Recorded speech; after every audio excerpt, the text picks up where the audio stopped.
আমরা এমন বাংলাদেশ আর চাই না যে বাংলাদেশে অযোগ্য শাসক আমাদেরকে শাসন করবে। আপনাদের যারা প্রতিনিধিত্ব করছে তারা আপনাদের কর্মচারী।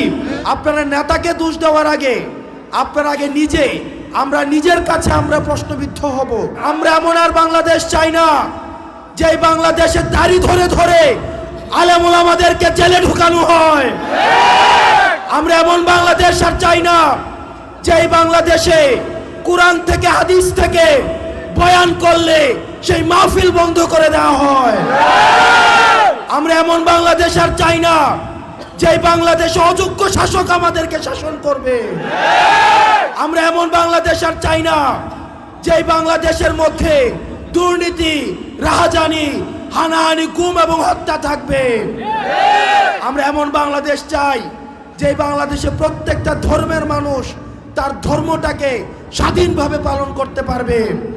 আমরা এমন বাংলাদেশ চাই যে বাংলাদেশে ইসলামের সুশীতল ছায়াতলে আমরা সবাই শান্তিপূর্ণভাবে বাস করতে পারবো।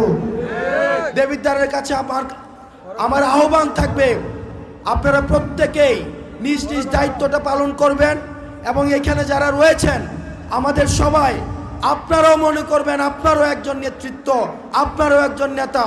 আপনারা ঘুষ থেকে দূরে থাকবেন। আপনারা ঘুষ দেওয়ার কোনো প্রয়োজন নাই। আপনাদের এটা তদবির কোনো ভালো জিনিস না। আপনার যদি মনে হয় একটা মানুষ আপনার পরিচিত রয়েছে ক্ষমতার কাছাকাছি, তার থেকে আপনি বিশেষ সুযোগ সুবিধা নেবেন, এটাও এক ধরনের অপরাধ। এই ঘুষ, সুদ এগুলা থেকে আপনাদেরকে দূরে থাকতে হবে। মনে রাখতে হবে আপনাদের যারা প্রতিনিধিত্ব করছে তারা আপনাদের কর্মচারী। আপনাদের যারা প্রতিনিধিত্ব করছে তারা আপনাদের কর্মচারী। আপনাদের যারা প্রতিনিধিত্ব করছে তারা আপনাদের কর্মচারী। এই আপনাদের কর্মচারী থেকে যদি আপনারা একটা বিশেষ দিনের আগে 2000 1000 টাকার বিনিময়ে আপনারা বিক্রি হয়ে যান, তাহলে আপনাদের যে আমানত রয়েছে এই আমানতের খেয়ানত আপনারা করবেন। আমরা সারা বছর 5 বছর 10 বছর আমরা নেতাকে গালাগালি করতে পারবো, কিন্তু আপনার হাতে যেদিন একদিনের ক্ষমতা ছিল ওই একদিনের ক্ষমতা যদি আপনি অপব্যবহার করে থাকেন, তাহলে 5 বছরের অপশাসনের জন্য 10 বছরের অপশাসনের জন্য এই দায়ভার আপনাকে নিতে হবে।